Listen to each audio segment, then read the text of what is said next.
Alright, hi everybody, it's Bonkai922. Got a lot of stuff to do. Got the Bleach to do. Got Hunter x Hunter, Black Bullet. So, figured I'd start off with Magi. Now, it seems like this flashback is almost, well, close to, I would say, close to being wrapped up. Because this chapter 225 was called Future, or The Future. And you got the cover page with the generals, what's their faces, Sinbad's generals, and it says The Future. So, essentially, this is like 3 months after the fact, and apparently Sheba and Solomon have grown closer together, and this results a few things. But this chapter was more than that. It wasn't just the fact that, oh, they're closer together now, and they're going to be husband and wife, and all this other jazz. No, it was more than that. Boyfriend and girlfriend. Also, what happened here is we find out the other species are, infighting is going on between the other species. It's not working out. A few of them are actually wanting Solomon to act like a king and to establish, rule over them. And he doesn't want to do that shit. Because he doesn't want to. Because then he'll start acting like his father. And he doesn't want to act like Elder David and stuff. So, on the beginning part of this chapter, we have them looking on. It says 3 months have passed. So on and so forth. And they're getting closer, Sheba and Solomon. This is the funny part when he kisses Sheba and she's melting and shit. That was funny. And they was like telling Ugo, you should do the same. And he's like, no, I have my magic history research. And then Arba's saying like they're getting along very nicely, even though we've been getting bad news lately. So essentially, other species have taken opposite sides, being provoked by different magicians. Resistance continued to free the other species, but ironically, the more they were liberated, the deeper the internal fractures became. And in saying, other species fought inside the shared isolation barrier, international borders where both sides glared at each other. Even people who declared the independence of anonymous regions appeared inside the barriers. Those episodes continued, and both the other species and the mages were becoming exhausted. And then you have these other species driving out the blank tribe. Drive out the tribe, drive out the, it just continues and continues and continues. Like, how many times has this happened already in the past? So eventually what happens is Lord Solomon, and this is when it happens, is one guy, they're saying, Lord Solomon, send him to death, and so on and so forth, saying that they want him to be a strong leader for such a great assembly of people, just like Elder David in the past. And Solomon doesn't want to do this because this is what he was trying to avoid. He doesn't want to be like his father. He doesn't want to have to be a king and rule over the people. He wants everyone to be free and to be equally, have the same equal rights to each other.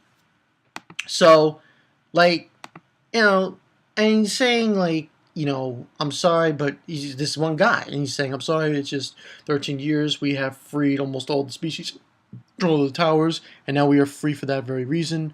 We need an absolute king, please, Solomon. And he basically says, don't call me king, and telling them you shouldn't be, I did not desire that you prostrate yourselves and foreheads touching the earth for me.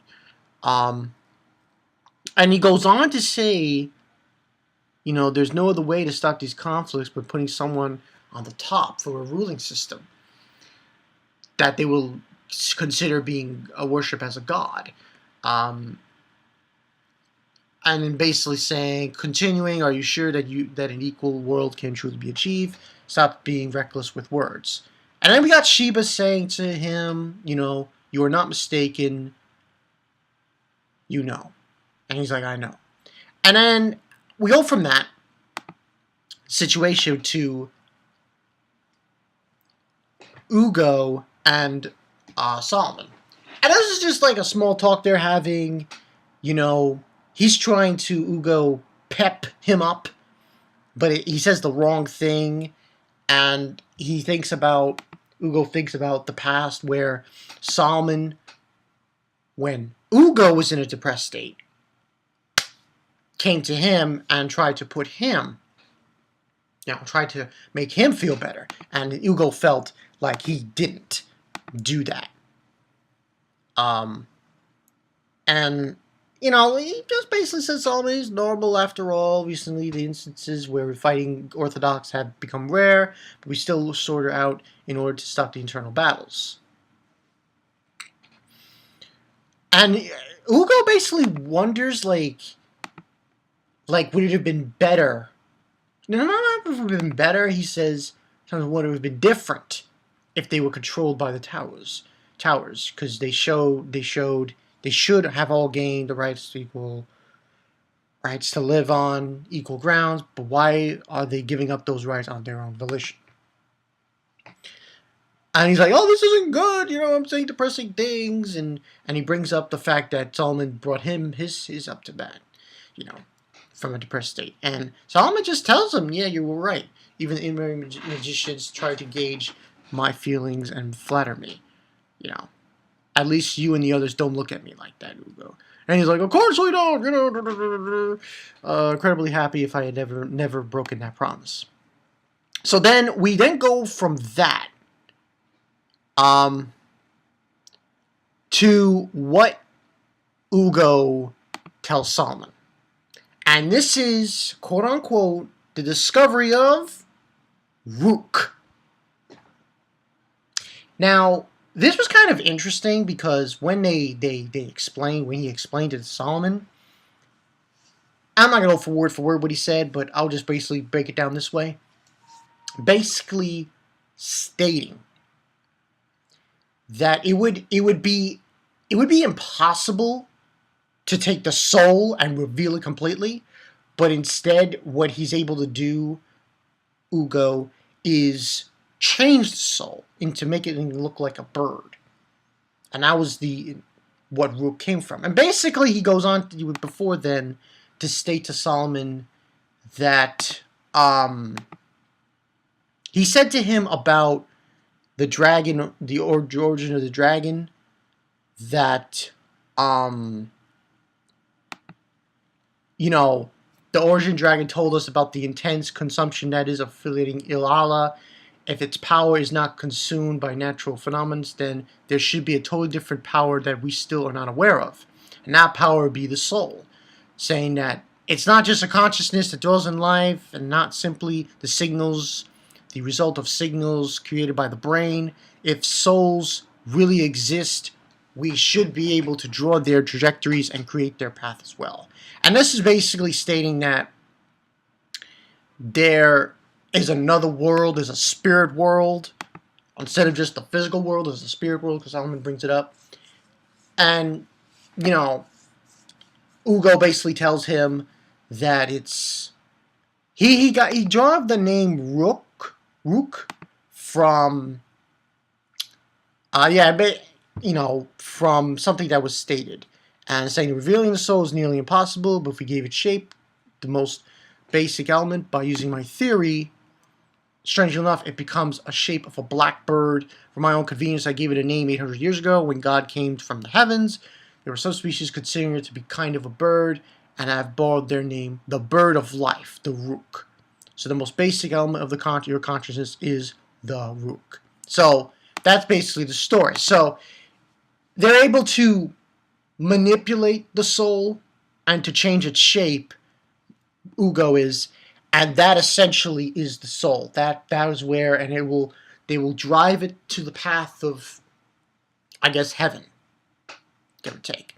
And that was like the main point of this chapter, was that the whole thing with the infighting and this last part, which, I'm like, hey, it's gonna happen sooner or later. So basically, the next part is, bottom part, after another 3 months, she was like, I got an announcement to make. You're pregnant? And here's the thing that kind of threw me off. Like, this little cartoonish kind of weird picture of her, and she's like so proud of herself. She's like, I'm like, what was that about? She's like so proud of herself that she's pregnant now. I'm like, whoa. But anyway, she does those victory signs and saying, Ugo's saying it's kind of incredible. It's a natural concept without help of magic. And Arba's saying, oh, you two are so young and everything. And Solomon attempts to tell her, you can't fight anymore. He's like, no, I want to fight. I'm part of the resistance against Elder David, against Orthodox. You need me on the side. You can't just push me off and not have me there. And saying that, oh, I'm just worried about you, try to understand. And one of the members is saying, but she was the third strongest member of the resistance. We would suffer if she were not among our numbers for the final battle. That's right. Thought of a good solution to this problem. And the solution is, I will slow down the growth of the baby in my belly by using magic. So, and then Arba's saying that's a good idea. A little comedy routine with Tez saying, I'll be a big bro and stuff and whatever. But that essentially is what she's going to do. She's going to slow down the baby's growth while they're fighting, so it won't cause a problem. And then after that, we just get a last scene saying this, God, please guide us so that the children of this world will flow with the light, kind of thing. And last page we say, by the way, what will you call this baby? I have already decided. Tell us. Not yet. And at the bottom it says, that child's name is obviously. And that's the end of the chapter. Now, here's the thing. I still haven't been given, from these chapters, a guaranteed 100% evidence of saying that Sheba is Geokin, the leader of Altharman.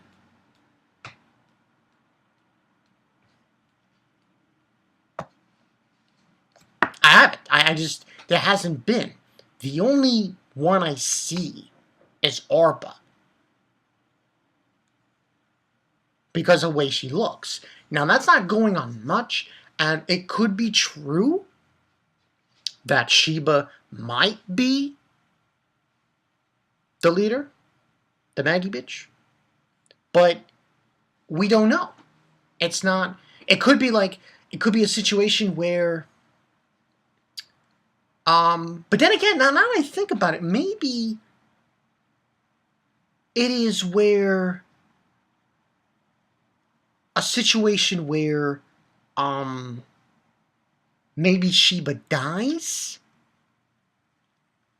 and Arba is angry at Solomon because he doesn't do anything about it, and he's like cold about it. He doesn't, maybe it's like that, or maybe it is where, the baby dies, but Sheba doesn't die. But then again, I don't know, it just seems too, I find it too convenient that it's just Sheba.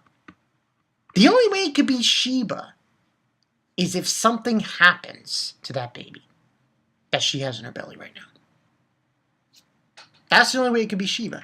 I can't see it being Sheba unless it was of that reason. Because I'm telling you guys right now, Arba, she fits the part. She really looks like her. And the thing is, Sheba doesn't look anything like the Magi bitch. I'm just saying. She doesn't look anything like her. And I just don't see it. It only, like I said, the only way I could see it is if something terrible happens during this final battle with the Orthodox, with David. If it's like a grand battle and all of a sudden something terrible happens. Just unbelievable, freaking devastated. And it brings Sheba